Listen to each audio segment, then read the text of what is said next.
రెండెర్ర పిల్లలు బాగున్నారా? నిన్నటి కథ నచ్చిందా? మరి నేను చెప్పే కొత్త కొత్త కథలు వినడానికి నా ఛానల్ని సబ్స్క్రైబ్ చేసి లైక్ చేయండి. మీరు నా ఛానల్ని సబ్స్క్రైబ్ చేసి కథలు వింటే నాకు ఎంతో హుషారుగా ఉంటుంది కదర్రా. సరే ఈరోజు మన కథలోకి వెళ్ళిపోదామా? ఈరోజు మన కథ శాంతి దేవత. పూర్వకాలంలో కొంతమంది కత్తిని ఆశ్రయించి బతికేవాళ్ళు. అనగా కత్తిని చేతపట్టి యుద్ధాలలో పాల్గొని జీవనం సాగించేవారు. అలా అనేక యుద్ధాలలో మహాయోధుడు సూరసేనుడు పనిచేశాడు. అతనికి ఒకానొకప్పుడు ఉద్యోగం లేకుండా పోయింది. అందుకు కారణం రాజులకు యుద్ధాలంటే విసుగు పుట్టడం. వాళ్ళు సంప్రదింపులు జరిపి సందులు చేసుకున్నారు. అస్త్రశస్త్రాలన్నీ మూల పారవేశారు. రాజ్యం ప్రశాంతంగా ఉంటే యుద్ధం అవసరం లేదు కదా. సైనికులు అంతే. ఇప్పుడు సూరసింహుడికి గట్టి చిక్కే వచ్చింది. అతనికి చేతనైన పని ఒక్కటే, కత్తి చేత పట్టడం. ఎన్ని తలలైనా అవలేలగా నరికివేయడం. మరి ఇప్పుడు యుద్ధం చేసే అవకాశమే లేదు. అతడికి మరే పని చేత కాదు. రాజులంతా పిరికి పందలైపోయారు. ప్రజలంతా పౌరుషహీనులయ్యారు. నా కత్తి మూల పడవలసిందేనా, తుప్పు పట్టవలసిందేనా అని అతనికి తీరని విచారం కలిగింది. ఏమైతేనే తిండికి గుడ్డకు మొహం వాచి సూరసింహుడు కృషింపసాగాడు. గడ్డి గాదం లేక అతని గుర్రం బక్కచిక్కిపోయింది. చివరకు విధి లేక ఉద్యోగం కోసం బయలుదేరాడు సూరసింహుడు. వెళ్ళగా ఒకనాటి సూర్యోదయం వేళ ఒక పొలం చేరుకున్నాడు. ఆ పొలం దున్నుకుంటున్న రైతును సూరసింహుడు తన గుర్రం మీది నుంచే కేక వేసి, నా పేరు సూరసింహుడు, వినలేదా? నేను మహాయోధుణ్ణి. నేనిప్పుడు పని లేకుండా ఉన్నాను. నాకేమైనా పని చూపించగలవా అన్నాడు. ఈ ప్రశ్న వినగానే రైతు దున్నడం మాని సూరసింహుడి కేసి చప్పున తిరిగి చూశాడు. వరలో కత్తి వాలకం చూడగా రైతుకు భయమూ వేసింది, జాలి కలిగింది. నాగలి దున్నటం చేతనైతే నా దగ్గర పని ఉంది. ముందు ఆ కత్తి కటారులు అవతల పారవేసి రావయ్యా అన్నాడు రైతు. అందుకు సూరసింహుడు, నాగలి దున్నటం నా చేత కాదు. నీకు శత్రువులు ఎవరైనా ఉంటే చెప్పు, నిమిషంలో వాళ్ళ తలలు నరికి నీ ఎదుట పెడతాను. నాకు భోజనం, నా గుర్రానికి ఎంత దానా ఏర్పాటు చేస్తే చాలు, మరేమీ వద్దు అన్నాడు. రైతు మాట్లాడలేదు. క్షణకాలం సూరసింహుని కేసి చూసి మళ్ళీ ఎప్పటిలాగా పొలం దున్నుకోసాగాడు. ఛీ, పౌరుషహీనులు! మనిషి అన్న తరువాత శత్రువే ఉండడా? చేత కాకపోతే సరి, శత్రువును సంహరించటం. పైగా నన్ను నాగలి దున్నుకు బతకమంటున్నాడు. ఈ పిరికి పంద! నా వంటి యోధుడు చేయవలసిన పనేనా ఇది అనుకొన్నాడు తనలో తాను సూరసింహుడు. ఇలా అనుకొని ఒక అరణ్య మార్గం పట్టిపోగా పచ్చటి మైదానం కంటబడింది. ఆ మైదానంలో మంచి ఎత్తున ఒక దేవతా విగ్రహం ఉన్నది. అదే యుద్ధదేవత. ఉత్సాహంతో గుర్రాన్ని దౌడు తీయిస్తూ పోయి సూరసింహుడు ఆ విగ్రహం ముందు నిలబడ్డాడు. ఆ దేవి విగ్రహం 20 అడుగుల ఎత్తున ఉన్నది. నిప్పులు చెరిగే కన్నులు, చేతులలో విచ్చుకత్తులు భయం కొలుపుతూ ఉన్నాయి. కానీ దేవి చేతిలో కత్తి చూడగానే సూరసింహుడు సంతోషంతో ఉప్పొంగిపోయాడు. ఆహా, ఏమి విగ్రహం!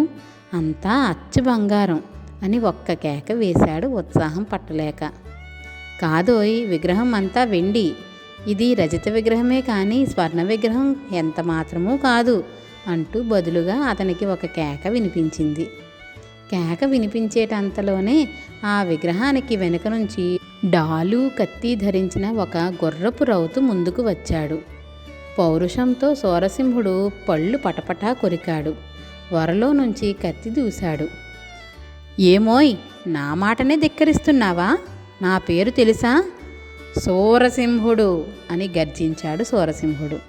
రెండవ యోధుడు వెటకారంగా నవ్వి కత్తి వరలో నుండి బయటకు లాగుతూ, ఏయ్, నువ్వు కళ్ళు లేని కబోదిలాగా ఉన్నావే. వెండికి బంగారానికి తేడా తెలియని నీతో యుద్ధానికి తలపడమంటే నిజంగా నాకు అవమానకరంగా తోస్తున్నది.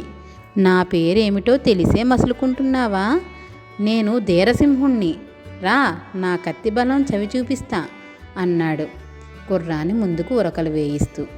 మరుక్షణంలోనే యోధులిద్దరూ తలపడ్డారు. కత్తుల ఒరిపిడితో, గుర్రాల సకిలింపులతో, వారి పౌరుష వాక్కులతో ఆ ప్రదేశం తెరిపి లేకుండా మారుమ్రోగిపోతున్నది. అంతలో హఠాత్తుగా ఆగండి, కత్తులు వరలో పెట్టండి అంటూ ఒక కేక వినిపించింది. యోధులిద్దరూ ఆ కేక వచ్చిన దిక్కుకి ఆశ్చర్యంగా చూశారు. మల్లె పువ్వుల వంటి తెల్లని దుస్తులు ధరించి శాంతం వట్టిపడుతున్న మోము కల ఒక అందమైన యువతి నవ్వుతూ వారి వద్దకు వచ్చి, మీ ఇద్దరూ మహాయోధులే, అసహాయ శూరులే అన్నది. వాని సంగతి ఏమో కానీ నా పేరు సూరసింహుడు అన్నాడు సూరసింహుడు.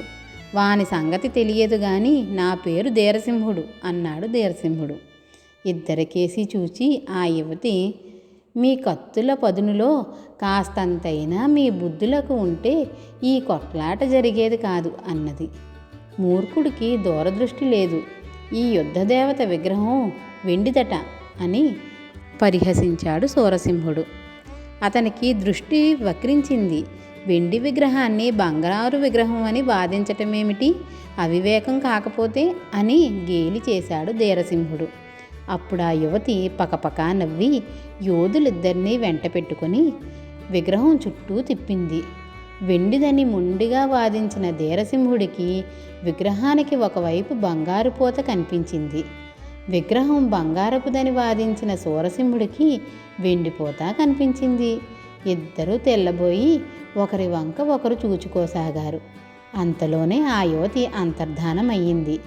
ఆమె కోసం వారిద్దరూ ఆత్రంతో అటూ ఇటూ చూసేసరికి ఒక దిక్కు నుంచి ఇలా వినపడింది, యోధుల్లారా, నేనే శాంతిదేవతను. మీ ఇద్దరూ మహాయోధులే. మీ ఇద్దరి ఉద్దేశ్యాలు సరి అయినవే. కయ్యాలు మానండి, పౌరుషపడకండి, శాంతంగా జీవించండి. సూరసింహుడు ధీరసింహుడు గుర్రాల మీద నుంచి దిగారు. ఒకరినొకరు కౌగలించుకున్నారు. శాంతిదేవత మన కళ్ళు తెరిపించింది. విగ్రహాన్ని పూర్తిగా చూడకుండానే ఒకవైపు మీరు ఒకవైపు నేను చూసి ఎంత భ్రమపడినామో. ఇద్దరము ఇంత అవివేకుల్లా యుద్ధానికి దిగాము.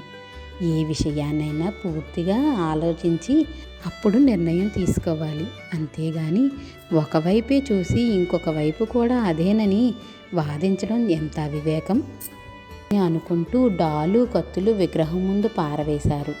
నాటి నుండి వారిద్దరూ వ్యవసాయ వృత్తి అవలంబించి ప్రశాంతంగా జీవనం గడపసాగారు.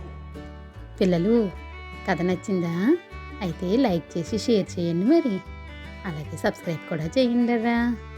పిల్లలు, నా కథలు ఎలా ఉన్నాయో మీరు కామెంట్ల రూపంలో కూడా పెట్టండి. అలాగే మీరు ఎలాంటి కథలు వినాలనుకుంటున్నారో కూడా నాకు కామెంట్లలో పెట్టండి, సరేనా?